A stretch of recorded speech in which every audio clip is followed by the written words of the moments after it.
On reste en milieu aquatique après l'eau des barrages. Plongeons en apnée. L'apnée, c'est 26 000 pratiquants en France, Amélie. Oui, de plus en plus d'adeptes. On va le voir dans un instant. Mais avant, c'est un plaisir de vous accueillir, Guillaume Bourdila. Bonsoir. Merci beaucoup, bonsoir. Vous êtes vice-champion, médaillé d'argent au championnat du monde d'apnée profonde depuis août. Vous êtes descendu, qu'on se tienne bien, à 113 mètres de profondeur. Une toute première question, mais comment on se sent à 113 mètres sous l'eau ? C'est une excellente question. Un peu groggy, j'ai envie de dire, avec la narcose, mais on se sent bien quand même. La narcose. La narcose, ouais. C'est un effet un petit peu, disons, un peu comme l'alcool, quoi. Ça nous prend et c'est un truc un peu mystérieux, mais voilà.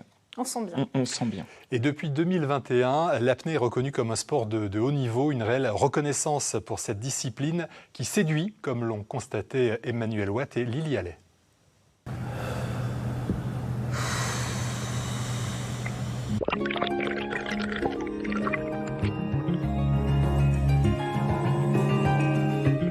Passer en mode cachalot, c'est l'enjeu de ces immersions dans une fosse de plongée près de Toulouse. Le cétacé peut rester près de 2 heures en apnée et descendre à 2000 mètres de profondeur. C'est un peu moins pour l'humain. Zoé Dufour est devenue une accro à ce sport. C'est énormément mental, donc c'est de la méditation sans tricher. On ne peut pas se laisser aller en apnée sans être totalement relâché.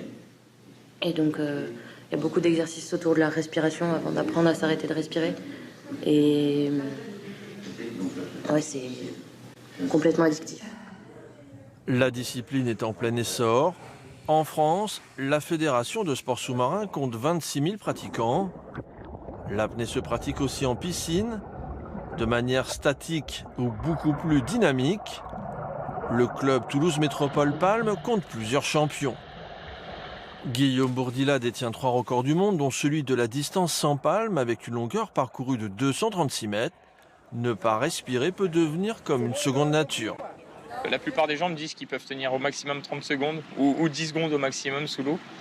Et en fait, c'est pas du tout le cas. Là, en général, quand on fait des initiations, la moyenne dépasse aisément les 2 minutes. Et parfois, même les 3, voire 4 minutes dès la première initiation. C'est assez dingue. Une dizaine de structures, notamment au sein de clubs de plongée, proposent des cours d'apnée dans notre région. L'expérience en piscine ouvre grand les portes de la profondeur. Retour à la fosse de 15 mètres. Guillaume Bourdila est devenu en peu de temps l'un des meilleurs apnéistes mondiaux en immersion libre. Quand on est sous l'eau, c'est un moment où on est vraiment dans le calme. C'est un moment, une bulle où on se retrouve avec soi-même. Et effectivement, si on a un petit peu cette envie d'aller découvrir quelque chose sous l'eau et découvrir un nouveau milieu, l'apnée, c'est un super moyen de se retrouver aussi soi-même. L'apnée vient d'être reconnue comme sport de haut niveau en début d'année 2023. Ici, pour atteindre des sommets, il faut savoir toucher le fond. L'apnée, un super moyen de se retrouver avec soi-même, c'est ce que vous dites dans le reportage. Alors c'est plutôt un sport pour vous ou une méditation, quelque chose de zen ? Non, c'est un vrai sport. Hein. C'est un vrai sport et on fait effectivement beaucoup d'entraînement, nous, en dehors de l'eau, c'est-à-dire de la musculation, de l'endurance. C'est un vrai sport. Effectivement. Et le souffle, comment vous l'entraînez ? On s'entraîne juste en allant sous l'eau et en retenant notre souffle le plus longtemps possible. Effectivement, on arrive à progresser d'entraînement en entraînement. Qu'est-ce que l'apnée vous apporte comme bienfait dans la vie de tous les jours ? Il y a plein de choses. Hein. L'apnée, elle apporte du bien-être, de la relaxation et puis aussi de la maîtrise de soi. Par exemple, moi, quand j'aborde des fois des événements qui sont un peu stressants, c'est vrai qu'au niveau gestion du stress, ça apporte beaucoup aussi. Un de vos records, c'est 236 mètres sous l'eau sans palme. Combien de temps il faut pour atteindre cette distance ?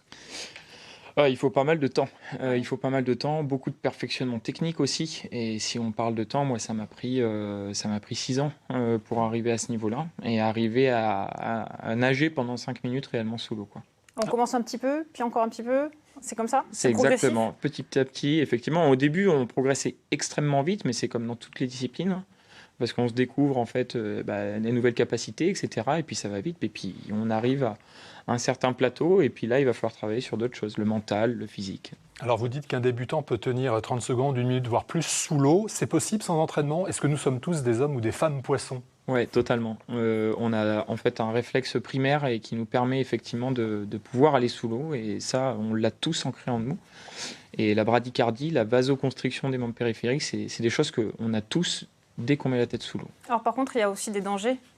Bien sûr, il y a des dangers, mais après, c'est vrai qu'aujourd'hui, on est dans une discipline qui est très cadrée. Et on ne fait pas n'importe quoi quand on s'y C'est-à-dire merge. qu'il faut être encadré, il ne faut pas y aller tout seul. Exactement, toujours en binôme, ouais, c'est la règle, effectivement, puisque la faute, c'est la syncope après. Merci beaucoup Guillaume Bourdila d'avoir été notre invité. Je rappelle que vous êtes toulousain et champion d'apnée. On vous souhaite le meilleur pour vos prochaines compétitions.